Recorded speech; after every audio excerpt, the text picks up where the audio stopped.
Olá pessoal, tudo bem? Mestre de Quimbanda João do Exu Veludo, do canal do YouTube com esse mesmo nome. Quem não conhece ainda, é só entrar no YouTube, digita lá Mestre de Quimbanda João do Exu Veludo, irão aparecer ali várias sugestões de vídeo, tá? E inclusive o próprio canal. Eu já estou mais de 7 anos no YouTube, são mais de 600 vídeos falando sobre Umbanda, Quimbanda, religiões afro-brasileiras, cultos também, né? E falando tudo isso numa linguagem bem simples, bem tranquila, que qualquer pessoa entende.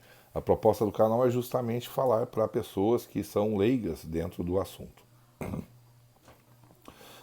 Eu estou fazendo esse vídeo para trazer um esclarecimento. Ontem eu fui fazer uma live e por problemas aqui de conexão não foi possível, né? Eu estava travando tanto lá, a gente teve que encerrar, tá? O que eu estava falando ontem é sobre a consulta aos oráculos, né? Como é que ela acontece. Muita gente me procura todos os dias para saber como é que funciona, né? Como é que funciona a consulta. Eu vejo o senhor falar aí que faz consulta e que tem que fazer consulta. Como é que é isso aí, né? Como é que funciona? Quando a pessoa vem no terreiro, exclusivamente no terreiro, né? Ela vai falar frente a frente comigo, é claro, é lógico, né? E ali a gente vai tomar um cafezinho, vai tomar uma água, vai conversar, vai bater um papo, né? É muito comum isso, né? E logo em seguida já vai para o jogo propriamente dito, né? A tendência é que a gente faça algumas tiragens ou algumas jogadas, tá? E através dessas caídas ou dessas tiragens, a gente vai utilizar ali frases que são, na verdade, interpretações é, dessa caída, dessa tiragem, seja de carta ou de búzios, né? E ali a gente vai falar para a pessoa, olha, eu estou vendo aqui que está passando por um processo complicado em relação à justiça ou em relação à questão aí amorosa ou saúde, ou sempre vai ser dentro de alguma área assim, no teu trabalho, é, enfim, no teu local de trabalho, com as pessoas que te rodeiam. A gente vai buscar ali sempre saber o que está acontecendo, né, em que área da vida da pessoa, tá? E é normal que a pessoa ela tenha que dar continuidade naquilo. Realmente, seu João, o que está acontecendo comigo aqui é na parte da minha saúde, ou é isso, ou é aquilo, aquilo outro. E as próximas jogadas sempre vão ser em cima disso, tá? Isso eu estou colocando como se dá o jogo já diretamente, assim. A pessoa senta, não me falou nada sobre a vida dela, é assim que o jogo é, tá? Então há ali um ping-pong entre quem está jogando e o consulente, né? No meu caso, como eu presto consultas à distância, né, para pessoas de todos os lugares do mundo, né, pessoas de língua hispânica ou que falam português, então, para mim poder me ambientar, para mim poder me colocar no lugar daquela pessoa, entendendo a realidade cultural que aquela pessoa vive, eu preciso saber de uma série de coisas. Então, eu faço um grande questionário para saber aonde a pessoa mora, no que ela trabalha, como é que é aquela localidade. No caso de outros países, eu tenho que saber como é que funciona aí uma série de coisas, no caso do governo em relação às pessoas daquele país, né? Como é que são as coisas? Como é que eu vou poder orientar alguém se eu não conheço a realidade daquela localidade, tá? E isso vale aqui dentro do Brasil também. A gente tem localidades aí no interior de alguns estados que certas coisas não tem lá. Então, assim, tu diz para a pessoa, vai no mar, por exemplo, levar uma oferenda para Iemanjá. Onde a pessoa mora não tem mar. Então, assim, tem que haver uma grande conversa, para mim poder, em primeiro lugar, me ambientar, conhecer a realidade daquela pessoa, né? Inclusive financeira. Como é que a pessoa, eu digo para a pessoa, vai trabalhar de tal coisa se a pessoa não tem aquela condição, né? É, Dentro da consulta também, a gente funciona como uma espécie de psicólogo, de terapeuta, né? Então, assim, a gente pega muitos casos em que a pessoa ela tem toda a solução na mão dela. Ela tem todas as ferramentas para se resolver. Talvez ela está ali de tão ansiosa, preocupada, ou até mesmo um processo de depressão, ela não está conseguindo enxergar a saída. E a gente deve, através desse diálogo, entendendo o que a pessoa tem à mão, né, a realidade da sua cidade, da sua cultura, tudo isso, apontar para pessoas saídas, né, caminhos, ferramentas que ela ali mesmo tem. Então a gente dá muita sugestão em torno disso, né? O que eu quero dizer é que a consulta ela é muito individual, é muito particular e ela não é igual para todo mundo, tá? O oráculo em si, eu no meu caso, eu sempre procuro deixar por último. Primeiro a gente faz um grande bate-papo. Nós temos muitos e muitos anos de experiência de terreiro, atendendo casos de pessoas em que a gente sabe como começaram, como foi ali o meio, aquele enredo todo, e como foi o desfecho, né, daquilo tudo. Então, assim, essa experiência, essa bagagem, essa estrutura nos permite poder opinar, inclusive com exemplos de como as coisas vão se suceder, tá? Muitas pessoas que têm, por exemplo, comércio, né, que tem algum tipo de empresa e estão lá com dificuldades, a gente vai utilizar exemplos que deram certo. Então eu vou sugerir para a pessoa, dentro dessa minha bagagem, olha, eu conheço um caso, acabei de jogar para alguém ontem, ou falei com uma determinada pessoa, ou há 10 anos atrás vi um caso parecido, eu sempre vou citar exemplos.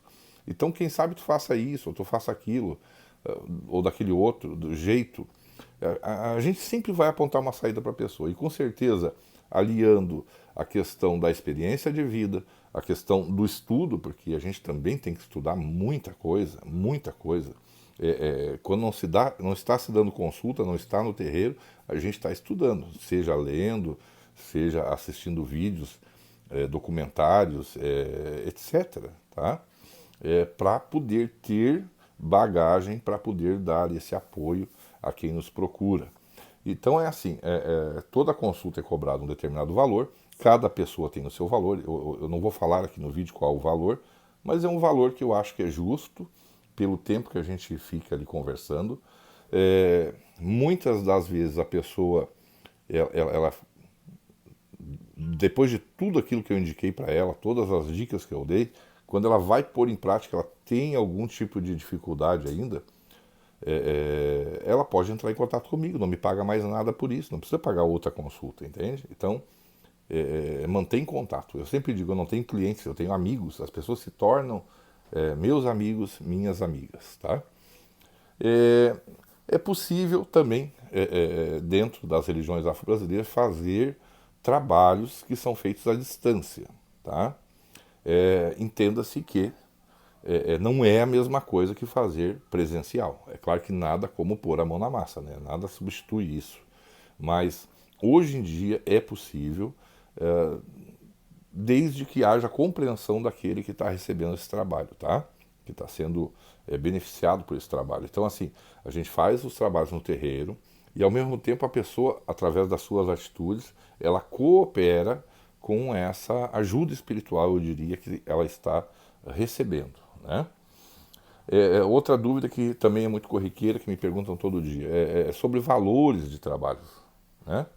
Eu sempre digo o seguinte, cada um tem a sua metodologia. A maioria, não todos, mas a maioria dos terreiros fazem um trabalho e ficam aguardando o resultado. Eu trabalho naquele velho ditado, água mole e pedra dura, tanto bate até que fura. Então eu entendo assim, eu acho que não é que eu tenho que fazer trabalho todo dia, mas eu faço um cercamento, que eu chamo, né? Então eu vou atuar, ou vou trabalhar sempre dentro das 7 linhas, seja de Umbanda, seja de Quimbanda. Então assim, a cada semana eu faço um trabalho numa linha nova, né? Numa linha diferente, melhor dizendo, tá? E isso a gente vai trabalhando, e como a Quimbanda, por exemplo, ela tem uma infinidade de entidades que nela atuam, né? Então toda semana a gente vai trabalhar sempre com um casal, né, um Exu e uma Pombagira diferentes. Cada um ali dentro da sua atuação, da sua especialidade. Então serão oferendados, trabalhados essas entidades para que todas estas, seja a curto, médio ou longo prazo, elas atuem no caso dessa pessoa. Claro que entenda-se também a dificuldade, né? A consulta também serve para justamente ver isso, se há possibilidades, né? Se cabe dentro de um conjunto moral e ético meu, da minha religião, né? Muita gente acha que porque a gente é mestre de quimbanda, sacerdote de quimbanda, que a gente topa qualquer parada. Não é bem assim. Já chegaram para mim inúmeros pedidos de pessoas que querem matar outras pessoas. Eu digo, gente, isso foge à minha ética, né? Mesmo se fosse possível, eu não faria. E outra coisa é o que eu explico: se eu tivesse o poder de matar alguém dentro da macumba, os políticos me procurariam, entende?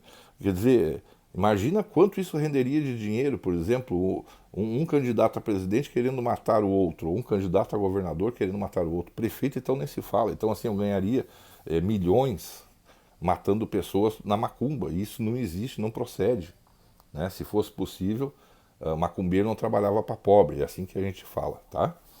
Então, assim, claro que tem que se entender se é possível, o grau de dificuldade, entendendo que quanto mais difícil, mais demorado é. Então, cabe ao sacerdote também, sempre que necessário, conversar com aquele cliente, que é como a gente chama nas religiões afro-brasileiras, e explicar como ele deve proceder, suas atitudes em relação a manter-se calmo. Enfim, dependendo da área em que a pessoa busca ali algum resultado, que a pessoa tenha discernimento, né, sobre o que quer e saiba esperar o seu tempo para tudo, né? Eu sempre digo, querer é poder, mas dentro de uma analogia aí, onde aquilo seja lógico, né? Então, por exemplo, eu quero ter um helicóptero. Pode ser que um dia eu tenha um helicóptero, mas eu entendo que é mais difícil e mais demorado eu ter um helicóptero do que eu ter uma bicicleta. Então, na comparação, eu entendo que para ter uma bicicleta é mais rápido e um helicóptero é muito demorado. Entende? Então, assim, tem certas coisas que elas são mais difíceis de conseguir, não impossíveis, tá? Agora, tem coisas que, para mim, imagino que nesta vida eu não conseguiria. Eu prefiro dizer assim, tá? Então, isso a pessoa tem que entender. Tem que entender, né? Nem tudo que a gente quer a gente pode ter, assim, né? Ainda mais na velocidade que as pessoas acham que as coisas são. Nós, das religiões afro-brasileiras, tem muita gente aí que eu acredito que não seja pai de santo, mãe de santos, dirigente espiritual de coisa alguma, tá? Eles vão lá e dizem, traga o seu amor em 7 dias. Isso é bobagem. Se trouxesse em 7 dias, a polícia ia contratar essa pessoa para achar pessoas sequestradas, desaparecidas. Qual família que não queria trazer o seu ente querido de volta em 7 dias? Então não é bem assim, né? Então tudo tem que ser muito bem explicado. Para poder explicar tudo isso, ao mesmo tempo também orientar a pessoa, poder dar uma palavra amiga, poder dar um direcionamento, poder fazer um jogo ali, né, como a gente fala, tá? Dentro do oráculo. E ao mesmo tempo que vai se revelando as coisas, vai se explicando para a pessoa o que aquilo quer dizer, né, com embasamento, isso é muito demorado. Então, sim, é cobrado a consulta, é um valor justo, tá, que está acessível a qualquer pessoa, inclusive quem é assalariado, e todo mundo que joga, de alguma maneira, vai ver ali um proveito daquilo, né? Depois que joguei com o João, brilhou uma luzinha, eu comecei a ver possibilidades e a me entender melhor, entender as pessoas que estão no meu entorno e como as coisas são, tá? Um abraço para vocês. Desculpa do vídeo ser longo, era para ser meramente explicativo sobre a questão da consulta, né? Assim que possível eu venho com mais vídeos explicando esses pormenores aí, tá? Isso porque tem muita gente que me procura e eu acabo não dando conta de todo mundo. Que bom, graças a Deus, graças aos orixás, as entidades de Umbanda e Quimbanda que nos amparam, eu e minha família e todos os filhos do terreiro. Um axé na vida de todo mundo.